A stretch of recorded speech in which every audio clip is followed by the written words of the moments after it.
معالي وزير الصحة الدكتور علي العبيدي، معالي الأستاذ البروفيسور توفيق بن خوجة مدير المكتب التنفيذي لمجلس وزراء الصحة لدول التعاون الخليجي، الوكيل المساعد للصحة العامة الدكتورة ماجدة القطان، السادة الأطباء، السيدات والسادة الحضور، نتشرف باستقبالكم اليوم في هذا المحفل العلمي الهام الذي نفخر جميعا بإقامته على أرض العلم والعلماء الكويت، التي نعتز دائما باحتضانها لجميع الأشقاء العرب في مثل هذه المؤتمرات التي تتيح المجال أمام الكوادر العلمية للاطلاع على أحدث التطورات والتقنيات الطبية في مختلف المجالات. اهتماما خاصا بطرق منع العدوى بين العاملين الصحيين والمرضى في المستشفيات والمستوصفات، بما فيها طرق العزل ومعدات الحماية الشخصية.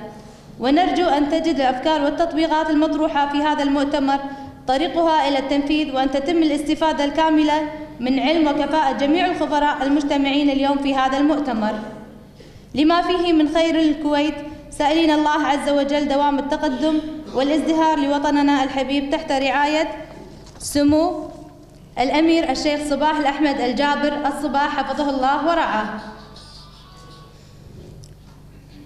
والآن تتفضل السيدة الفاضلة الوكيل المساعد للصحة العامة دكتورة ماجدة القطان بإلقاء كلمة راعي الحفل معالي وزير الصحة الدكتور علي العبيدي، فلتتفضل.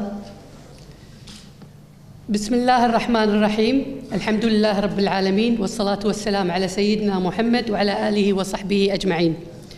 الأخوة والأخوات، ضيوفنا الكرام، الزملاء الأطباء، السلام عليكم ورحمة الله وبركاته. يسعدني أن أرحب بكم وبالضيوف المشاركين، وأن أنقل لكم تحيات معالي وزير الصحة الدكتور علي سعد العبيدي، والذي شرفني اليوم بتمثيله في افتتاح مؤتمرنا هذا، ونعلن افتتاح مؤتمر الكويت الأول للأمراض المعدية. والآن مع كلمة الأستاذ البروفيسور توفيق بن خوجة مدير المكتب التنفيذي لمجلس وزراء دول التعاون الخليجي، فليتفضل. أني أرى أن هذا المؤتمر يعقد في مرحلة حيوية وذات أولوية، ليست خليجية وليست عربية أو إقليمية، بل عالمية، فلك ولكل من ساهم بجهده وفكره وحياته وعمله الشكر والامتنان. إخواني أخواتي، إن انتشار أمراض والأوبئة التي كان في طور الاستئصال وظهور أمراض معدية جديدة وتحول الفيروسات وظهورها بشكل جديد أصبح يشكل قلقا وتهديدا للدول على المستوى الخليجي والإقليمي والدولي، وتشكل عبئا على الصحة العامة والاقتصاد الوطني.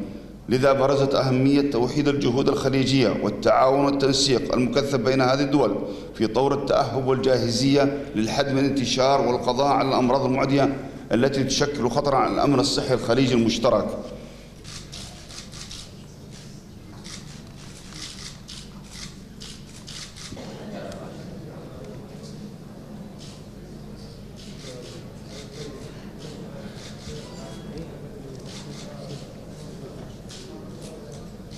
فطبعا مثل هذا الملتقى العلمي يجمع الكثير من الخبرات، وأهمها الخبرات الخليجية في دول مجلس التعاون الخليجي، وأيضا خبرات عربية وعالمية من مختلف دول العالم، تبحث وتطلع على آخر المستجدات في والتوصيات لمكافحة الأمراض المعدية. أي راح تكون إن شاء الله ورش عمل لتدريب المتخصصين من العاملين الصحيين في كيفية الوقاية من الأمراض المعدية ووسائل الحماية الشخصية لهم، ويعني عدة محاور طبعا راح تقوم في إيضاح ورش العمل التي ستقام على هامش هذا المؤتمر إن شاء الله. نعم.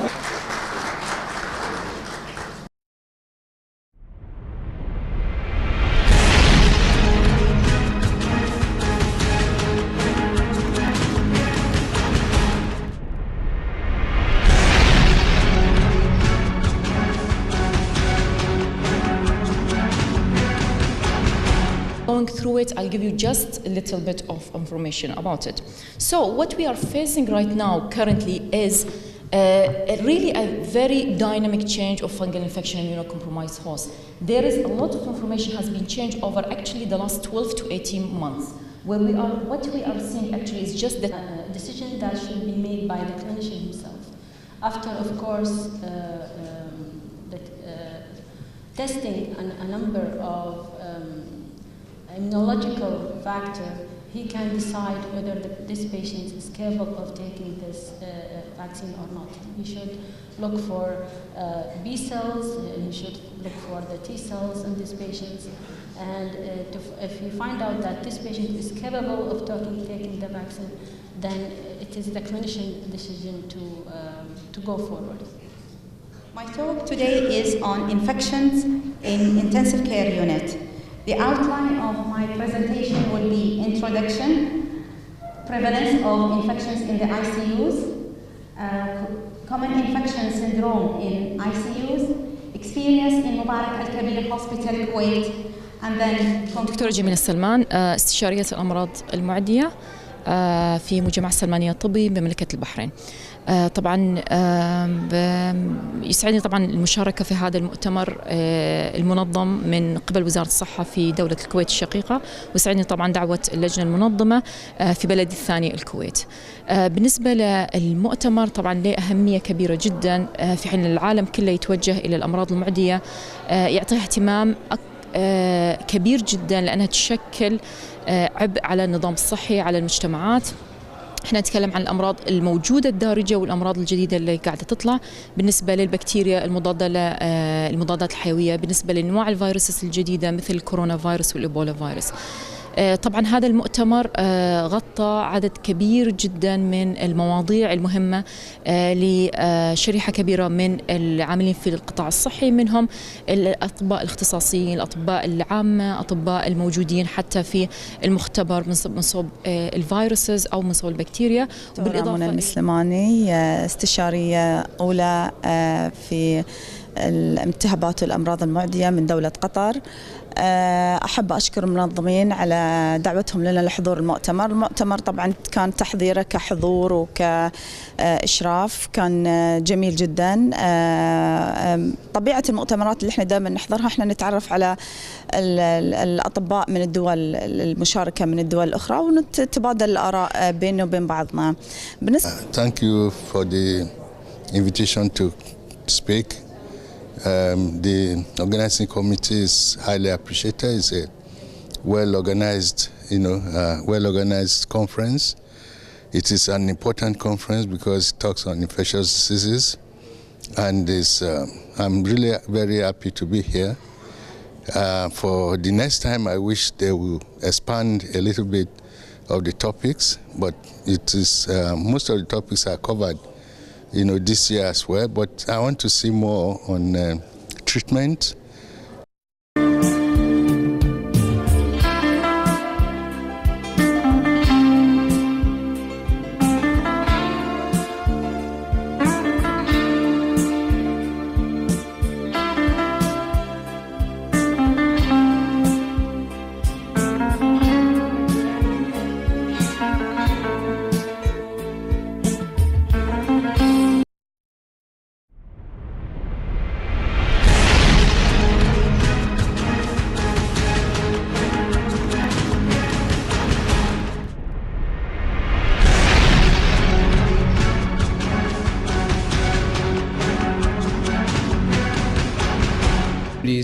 We train people actually from around the world. We have projects on 4 continents right now, and our global reach right now includes projects all the way from Central and South America. We have several projects in Africa, in East Africa, and also in Tunisia. Across, we have evolving programs in Iran for leishmaniasis, and many in India, China, and Thailand. So quite a few opportunities, and the focus areas are really quite broad. And what I would say here is that in addition to certain diseases, like we look at leishmaniasis, malaria, a lot of work in East Africa. I mentioned hantavirus, which was discovered at our facility. A lot of work on global tuberculosis, Ebola, Chagas disease, which is trypanosomiasis. But notice that we also do a lot of work on drug-resistant bacteria. The Hong Kong 1968 subtypes. So in the last century and the current century, actually we had only these subtypes that have been circulating, causing pandemics. No poultry involvement as intermediate host has been identified so far. So all these pandemics were coming from pigs or human, and the poultry involvement were actually as segments from avian influenza viruses, genetic segments. They do not have adaptation or direct adaptation of avian viruses to humans. We never had that situation where you have an avian influenza currently circulating in poultry population actually being able to be transmitted directly to human host. So from all of this, you can say more or less that these viruses they will have difficult time to be identified or be. Give you a little lead around.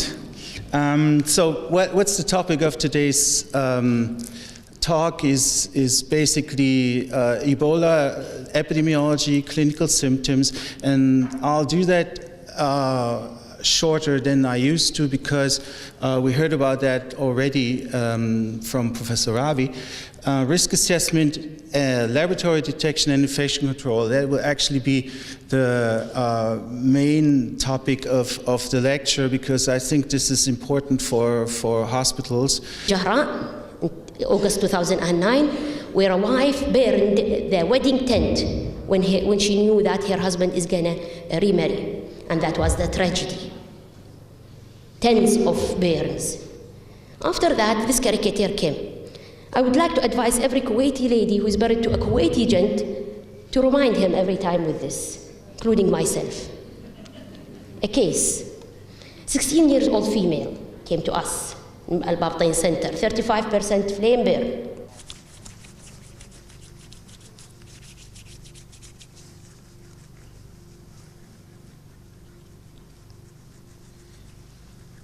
And also don't forget this. And finally you can take around the rest. Of course, it's wise, of course, that we have to remove the watches or rings or anything before you start. And also you have to make sure that your nails are cut or short trimmed. Yes. This is very important. Thank you very much, doctor. So before we don a glove or anything, practice hand hygiene. So what's next? Usually in the donning process, we will have to wear the gown first. In contact precautions, you're going to wear